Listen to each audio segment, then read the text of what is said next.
Hello everyone. तो इस video से जो है हम आपका engineering mathematics for VTU 18 scheme जो है हम आपको स्टार्ट करने जा रहे हैं। तो मेरा जो पढ़ाने का तरीका होगा वो हम मॉड्यूल वाइज जो है पढ़ाते जाएंगे। जो भी आपका सिलेबस में टॉपिक दिया हुआ है वो सब हम कवर करते चलेंगे। तो सबसे पहले मेरा काम क्या होगा कि सबसे पहले जो आपका थ्योरेटिकल पार्ट है, हर एक मॉड्यूल में जो है कुछ कुछ आपका थ्योरेटिकल पार्ट होता है। सबसे पहले हम वो थ्योरेटिकल पार्ट डिस्कस करेंगे। उसके बाद उससे रिलेटेड कोई फॉर्मूला या फिर कोई अगर थ्योरम है तो उसको भी हम प्रूव करेंगे, क्योंकि कभी कभी एग्जाम में जो है आपका बहुत सारा प्रूफ है। जैसे मॉड्यूल 1 अभी हम स्टार्ट करेंगे तो मॉड्यूल 1 में ही आपका प्रूफ करने वाला एक है आपका इक्वेशन है, तो वो हम प्रूफ करेंगे और उसका डेरिवेशन एग्जाम में आता है तो वो भी हम डिस्कस करेंगे। उसके बाद क्या करेंगे हम, उसके बाद हम कुछ सारे क्वेश्चन सॉल्व करेंगे। मेनली जो क्वेश्चन जो आपका होगा उसमें हम कोशिश करेंगे कि ज्यादा से ज्यादा प्रीवियस ईयर क्वेश्चन सॉल्व करने का, क्योंकि जब आप एग्जाम में भी देखिएगा तो एग्जाम में क्वेश्चन जो है आपका वो रिपीट हो रहा होता है। तो इसलिए हम कोशिश करेंगे प्रीवियस ईयर क्वेश्चन सॉल्व करने का। और एक बार जब आपका कोई भी एक मॉड्यूल खत्म हो जाएगा तो उसके बाद जो आपका वीडियो के द्वारा जो आपका मॉडल पेपर आता है, आई थिंक 18 स्कीम वालों का ऑलरेडी अवेलेबल है, जो कि आपका 3 साल तक बदलता नहीं है, क्योंकि स्कीम जो है आपका लगातार I think 3 to 4 year same रहता है। तो हम मॉडल पेपर भी सॉल्व करेंगे। तो यही होगा मेरा पढ़ाने का तरीका। तो उसी क्रम में जो हम आज स्टार्ट करने जा रहे हैं इंजीनियरिंग मैथमेटिक्स 4। तो देखिए उसका पहला मॉड्यूल जो है आपका वो क्या है, कैलकुलस ऑफ कॉम्प्लेक्स फंक्शन।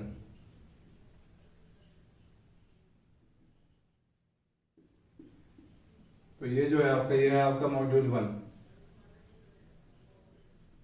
तो देखिए चैप्टर स्टार्ट करने से पहले हम जो है कॉम्प्लेक्स नंबर से रिलेटेड बहुत सारा बेसिक चीज है वो हम आपको क्लियर कर देना चाहते हैं। क्योंकि जब भी आप डेरिवेशन देखिएगा या कोई भी टॉपिक अगर हम आपको पढ़ाने जा रहे होंगे या कोई भी प्रॉब्लम आप सॉल्व करिएगा तो कुछ कुछ बेसिक जो बात होता है कॉम्प्लेक्स नंबर का वो आपको पता होना चाहिए, ताकि आपको टॉपिक समझने में आसानी होगा। तो इस वीडियो में हम सिर्फ बेसिक डिस्कस करेंगे और नेक्स्ट वीडियो से जो है आपका वो एक्चुअल टॉपिक स्टार्ट होगा। लेकिन ये भी वीडियो उतना ही इंपॉर्टेंट होने वाला है, क्योंकि आगे चल के जितना भी क्वेश्चन सॉल्व हो रहा होगा उसमें इन सब बेसिक जो फॉर्मूला जो हम आपको बताने जा रहे हैं उसका इस्तेमाल हो रहा होगा। तो आइए देखते हैं।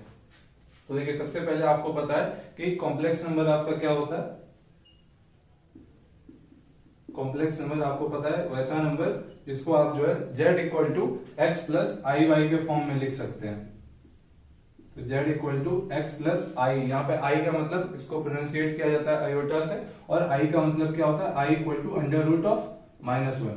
तो z equal to x plus I y is the standard form of complex number. तो देखिए यहाँ पे जो आपका ये x है इसको बोलते हैं रियल पार्ट, और ये जो आपका y है इसको बोलते हैं इमेजिनरी पार्ट।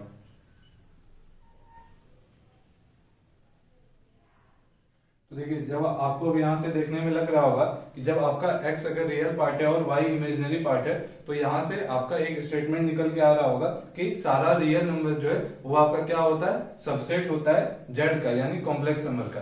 यानी अगर आपका रियल नंबर अगर r है, सेट है रियल नंबर्स का, और कॉम्प्लेक्स नंबर का सेट हम मान के चल रहे हैं, आपका सिंबल डिफरेंट भी हो सकता है। अगर हम कॉम्प्लेक्स नंबर का मान ले रहे हैं, सेट क्या है आपका c है, तो r जो है आपका क्या होगा, सबसेट का सिंबल आपको पता है सेट थ्योरी से कि r जो है सबसेट होता है c का। तो देखिए अगर आप कोई भी रियल नंबर कंसीडर कर लीजिए, कोई भी रियल नंबर कंसीडर कर लीजिए, मान लेते हैं कि हम जीरो की ही बात करें। कभी कभी क्वेश्चन भी पूछ दिया जाता है, आपके एग्जाम में नहीं आने वाला है लेकिन आपको जानना चाहिए। तो देखिए z इक्वल टू जीरो जो है आपका, क्या ये एक कॉम्प्लेक्स नंबर है? तो ये बिल्कुल एक कॉम्प्लेक्स नंबर है। तो देखिए जीरो जो है आपका वो एक रियल नंबर भी है। तो देखिए z इक्वल टू, इसको हम कैसे लिख सकते हैं, जीरो प्लस आई इंटू जीरो। तो ऐसा भी तो हो सकता है कि रियल पार्ट आपका जीरो हो जाए और इमेजिनरी पार्ट आपका जीरो हो जाए। तो कोई भी रियल नंबर आपका r है मान लेते हैं, तो इसको आप किस फॉर्म में लिख सकते हैं, r प्लस आई इंटू जीरो। तो यहां से हम कह सकते हैं कि आपका रियल नंबर जो है हमेशा कॉम्प्लेक्स नंबर का सबसेट होगा, और कॉम्प्लेक्स नंबर तो कॉम्प्लेक्स नंबर का इमेजिनरी पार्ट होता है तो उसको हम तो लिख ही सकते हैं। यानी कॉम्प्लेक्स नंबर कह सकते हैं एक तरह से ये बड़ा है, उसका सेट का जो करेक्शन है वो बड़ा है रियल नंबर से, इसलिए रियल नंबर सबसेट होता है कॉम्प्लेक्स नंबर का। यानी किसी भी रियल नंबर को कॉम्प्लेक्स नंबर या फिर x प्लस आयोटा y के फॉर्म में लिख सकते हैं। तो आइए आप डिस्कस करते हैं कि कोई भी कॉम्प्लेक्स नंबर आपका प्योरली रियल या फिर प्योरली इमेजिनरी कब होगा। तो देखिए कोई भी कॉम्प्लेक्स नंबर आपका प्योरली रियल तभी होगा जब उस कॉम्प्लेक्स नंबर में सिर्फ जो है आपका रियल वाला पार्ट एग्जिस्ट कर रहा हो। कहने का मतलब है कि आपका y जो है y इक्वल टू जीरो हो जाए तो हम क्या बोलेंगे, प्योरली रियल। और इस केस में आपका क्या आ रहा होगा, z इक्वल टू एक्स, और फिर देखिए, और प्योरली इमेजिनरी कब होगा आपका, जब आपका x वाला पार्ट वो 0 हो जाए। तो इस केस में आपका हो जाएगा प्योरली इमेजिनरी।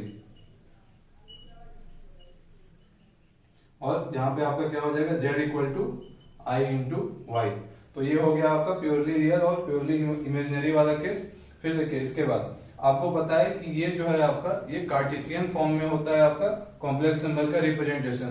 तो जब आप इसको पोलर फॉर्म में लिखिएगा तो इसका रिप्रेजेंटेशन कुछ इस तरह से होता है, z equal to r e to the power i theta. तो ये क्या है आपका, ये पोलर फॉर्म है, और ये जो था आपका, ये था आपका कार्टेशियन फॉर्म।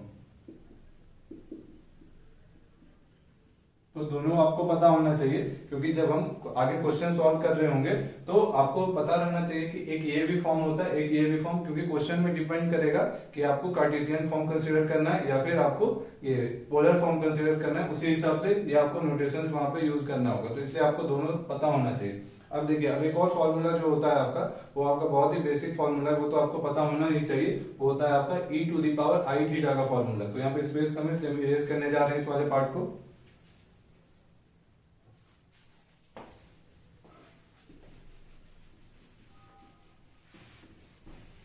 तो देखिए, e to the power i theta जो होता है आपका, e to the power i theta equal to होता है आपका cos theta plus i sine theta.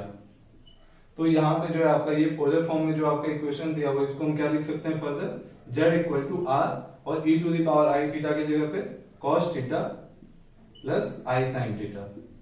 तो ये भी जो है आपका, ये भी आपका पोलर फॉर्म में है। अब देखिए, अब अगर आप इसका मैग्नीट्यूड का बात करें, इस कॉम्प्लेक्स नंबर का, या फिर मॉड्यूलस का बात करें, तो आपका क्या हो जाएगा, आपको पता है उतना हम डायग्राम या फिर ग्राफ बना के नहीं बताने वाले हैं। उतना आपको पता होगा कि मॉड z इक्वल टू होता है under root x square plus y square. और अगर हम इसका एम्पलीट्यूड का बात करें या फिर एंगल का बात करें, तो वो हम ग्राफ नहीं बनाने वाले हैं। वो आपको पता है कि कैसे ट्रिग्नोमेट्री से हम लाते हैं। थीटा इक्वल टू, अगर एम्पलीट्यूड है थीटा, तो tan inverse of y by x। तो ये एम्पलीट्यूड होता है और ये आपका मॉड्यूलस होता है। अब आपको पता है कि कॉम्प्लेक्स नंबर, जब आप क्वाड्रेटिक इक्वेशन में क्वेश्चन सॉल्व कर रहे होते हैं, तो वहां पे जब भी आपका इमेजिनरी रूट्स आ रहा होता है, तो वो आपस में कॉन्जुगेट के फॉर्म में जो है आपका आ रहा होता है। तो कॉन्जुगेट क्या होता है कॉम्प्लेक्स नंबर का, कि अगर z equal to x plus I y आपका कोई कॉम्प्लेक्स नंबर है, तो इसका कंजुगेट क्या होता है आपका, इसका कंजुगेट होता है आपका z equal to x minus i y. कुछ लोग इसको z बार दिखाते हैं, तो हम भी z बार इक्वल टू लिख दे रहे हैं x माइनस आयोटा वाई। तो ये इसका कॉन्जुगेट हो गया, ये इसका मॉड्यूलस हो गया और ये इसका एम्पलीट्यूड हो गया। तो देखिए, इसके बाद जो आपका एक और बेसिक फॉर्मूला है, वो भी हम डिस्कस कर लेते हैं।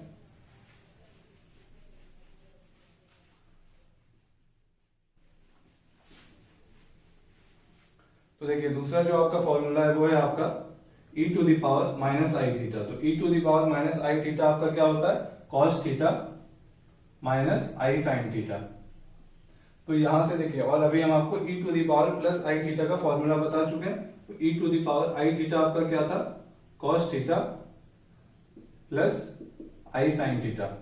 तो देखिए, इस दोनों इक्वेशन को आप सॉल्व करके बहुत ही इजीली आप cos थीटा और sin थीटा का फॉर्मूला निकाल सकते हैं एक्सपोनेंशियल फॉर्म में। तो ये आपके लिए अच्छा रहेगा कि अगर आपको फॉर्मूला याद है, नहीं तो अगर आपको ये वाला फॉर्मूला याद है तो यहाँ से आप डिराइव भी कर सकते हैं। लेकिन एग्जाम में आपको ऐसा नहीं करना है, एग्जाम में आपको डायरेक्ट फॉर्मूला याद होना चाहिए। तो देखिए, जब आप इन दोनों इक्वेशन को आपस में ऐड कीजिएगा, तो यहाँ से आई थिंक आपका cos थीटा का वैल्यू आ जाएगा, क्योंकि ये वाला प्लस आई साइन थीटा और माइनस आई साइन थीटा आपका कैंसिल हो जाएगा। जब इन दोनों को आपस में ऐड कीजिएगा, तो यहां से आपका क्या आ जाएगा, cos theta equal to e to the power i theta minus e to the power minus i theta by 2। क्योंकि जब आप ऐड कीजिएगा तो ये दोनों आपस में ऐड होगा और cos theta plus cos theta आपका क्या हो जाएगा, 2 टाइम्स cos थीटा, और ये दोनों आपका कैंसिल हो जाएगा। सिमिलरली जब आप sin थीटा का वैल्यू फाइंड कीजिएगा, तो sin थीटा फाइंड करने के लिए आपको क्या करना पड़ेगा, इन दोनों इक्वेशन को अगर हम आपस में सब्ट्रैक्ट कर दें, तो यहां से आपका क्या आ जाएगा, देखिए जब आप इन दोनों को आपस में सब्ट्रैक्ट कीजिएगा,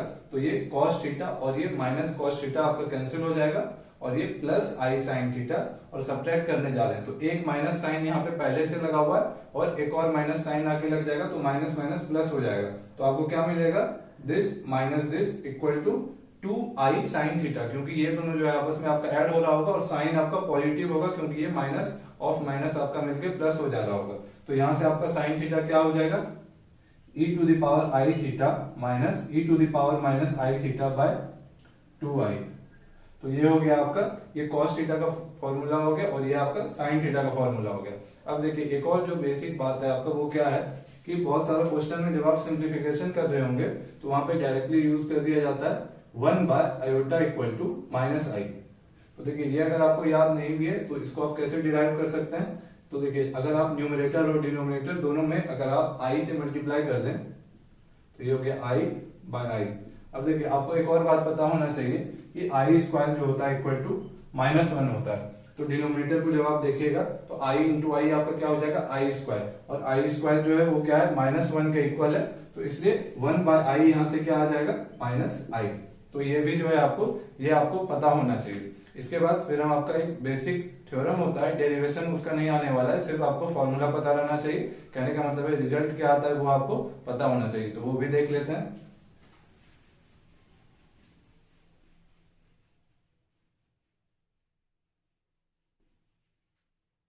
तो देखिए उस थ्योरम को हम बोलते हैं डी मॉइवर्स थ्योरम। तो वो क्या होता है, वो आपको स्टेटमेंट या फिर उसका डेरिवेशन से कोई मतलब नहीं है, सिर्फ आपको पता रहना चाहिए कि होता क्या है।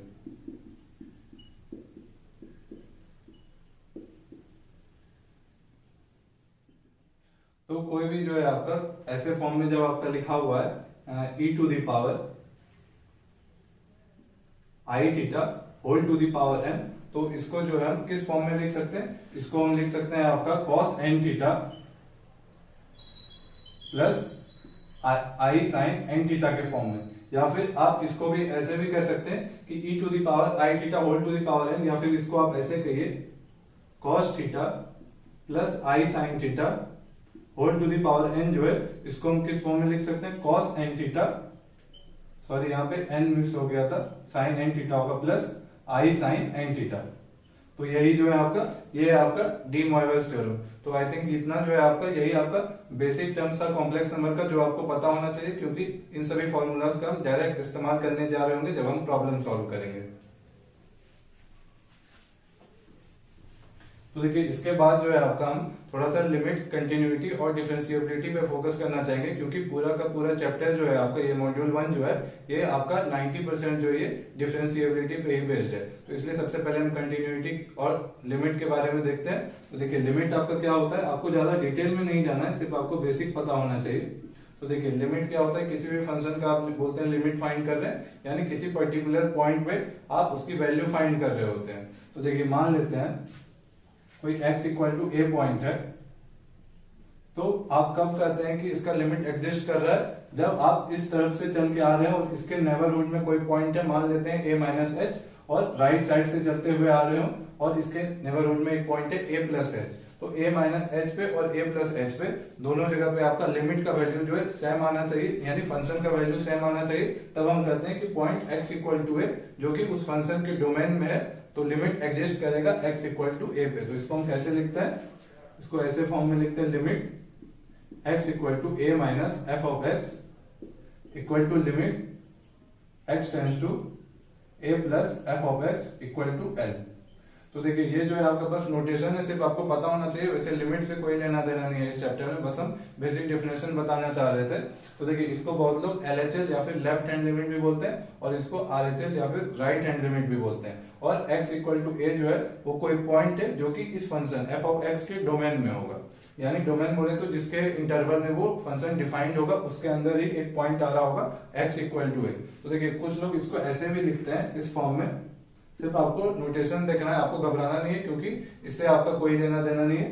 तो देखिए अगर मान लीजिए limit x tends to a f of x equal to आपका l दिया हुआ है, तो कुछ लोग ऐसे भी लिखते हैं, कोई स्मॉल वैल्यू है डेल्टा आपका, और कोई आपका नंबर है एप्सिलॉन, और एप्सिलॉन जो है आपका वो आपका ग्रेटर देन 0 है, तो कहते हैं कि लिमिट आपका एग्जिस्ट करता है कब, जब आपका f of x minus l, ये जो है आपका इसका मॉड जो है आपका ये लेस देन होना चाहिए एप्सिलॉन, और आपका ये एप्सिलॉन और ये जो डेल्टा है आपका ये बहुत ही स्मॉल वैल्यू है। और दूसरा कंडीशन क्या है, मॉड x माइनस a, ये जो है आपका लेस देन होना चाहिए डेल्टा, और ये 0 से बड़ा होना चाहिए। तो ये दो कंडीशन है आपका, तब हम कहते हैं कि फंक्शन का लिमिट एग्जिस्ट कर रहा होता है। तो जब आप आगे भी पढ़ेंगे, जब हम कॉम्प्लेक्स नंबर का फाइंड करेंगे लिमिट, एक्चुअली क्वेश्चन में लिमिट फाइंड नहीं करना है, लेकिन जब हम डिफरेंशिएशन डिस्कस कर रहे होंगे या फिर एनालिटिक फंक्शन वाला पार्ट डिस्कस करेंगे, तो वहां पे जो है आपका ये बस सिंबल चेंज हो रहा होगा, एफ ऑफ एक्स की जगह पे एफ ऑफ जेड आ रहा होगा,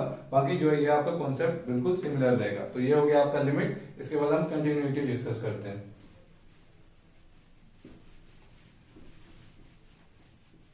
तो देखिए कोई भी फंक्शन आपका कंटिन्यूअस होता है, सबसे बेस्ट तरीका क्या है कि उस फंक्शन के ग्राफ को आप रीड कीजिए। तो ग्राफ अगर किसी भी फंक्शन का बिना पेन उठाए ड्रॉ कर पा रहे हैं, ये बहुत ही सिंपल डेफिनेशन है। एक्चुअली ये डेफिनेशन नहीं होता है कि बिना पेन उठाए ड्रॉ कर पा रहे हैं। कहने का मतलब कि ग्राफ में जो है आपका ब्रेकेज नहीं होना चाहिए, यानी पॉइंट ऑफ डिसकंटिन्यूटी नहीं होना चाहिए। कहने का मतलब है कोई भी फंक्शन आप कंसिडर कर लीजिए y equal to mod x जैसे, तो जब आप इसका ग्राफ ड्रॉ कीजिएगा, तो जब आप इसका ग्राफ ड्रॉ कीजिएगा आपको पता है इसका ग्राफ क्या कैसा होता है, ऐसा दिखता है। तो आप देख सकते हैं कि इस ग्राफ को हम इजीली जो है बिना पेन उठाए ड्रॉ कर पा रहे हैं, तो इसलिए ये फंक्शन कंटिन्यूअस होता है।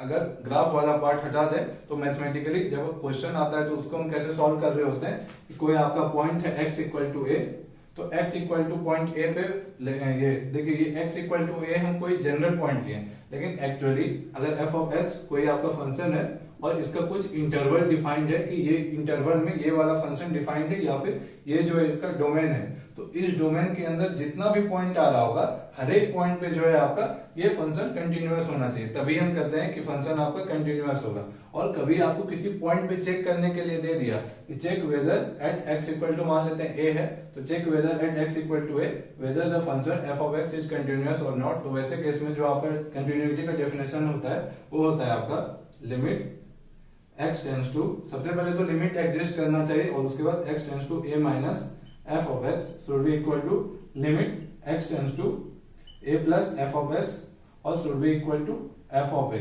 कहने का मतलब है कि x इक्वल टू a पे जो है फंक्शन का वैल्यू जो उस पॉइंट पे होगा वो इक्वल होना चाहिए किसके, लेफ्ट हैंड लिमिट के और राइट हैंड लिमिट के, तभी हम कहेंगे कि वो फंक्शन कंटिन्यूअस होगा उस पर्टिकुलर पॉइंट पे। और वैसे आपको पता है कि ये x इक्वल टू a पे हम जनरलाइज करके बोल रहे हैं, वैसे ये जो इसका डोमेन है हर एक पॉइंट में वो कंटिन्यूअस होना चाहिए, तभी हम कहते हैं कि फंक्शन जो है आपका वो कंटिन्यूअस होता है। अब हम डिफरेंशिएबिलिटी देखते हैं।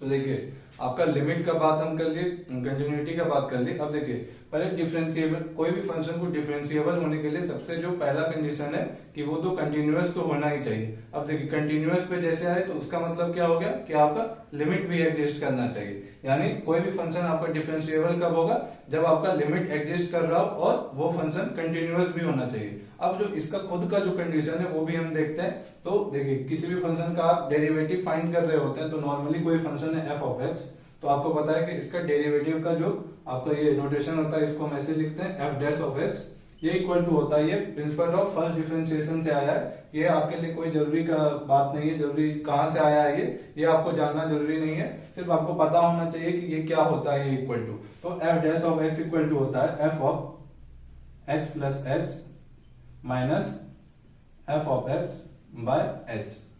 तो ये जो है आपका ये डिफरेंशिएशन का डेफिनेशन से आया है, ये आपको जानना जरूरी नहीं है। तो देखिए ये जो है आपका कोई भी फंक्शन डिफरेंशिएबल कब होगा, जब उस फंक्शन का पहले तो लिमिट एग्जिस्ट कर रहा हो और वो फंक्शन कंटिन्यूअस भी होना चाहिए अपने डोमेन में, और फिर देखिए ये जो है इसका डेरिवेटिव एग्जिस्ट कर रहा हो उसके डोमेन के हर एक पॉइंट पे, यानी f डैश ऑफ x अगर आप उसका फाइंड कर पा रहे हैं तो वो फंक्शन जो है आपका वो आपका क्या होगा, वो फंक्शन आपका डिफरेंशिएबल होगा। तो जब आप कॉम्प्लेक्स नंबर का बात कीजिएगा तो वहां पे भी उस केस में आपका आगे हम बताएंगे, जब हम कॉची-रायमन इक्वेशन आपका डिराइव करेंगे तो वहां पे ये f डैश ऑफ z दिया हुआ होगा और कुछ ये ऐसे फॉर्म में होगा लिखा हुआ f of z plus z naught, और पॉइंट आपका z equal to z naught consider कर लेते हैं, तो ये हो जाएगा आपका f of z plus z naught minus f of z और बाय डेल्टा z।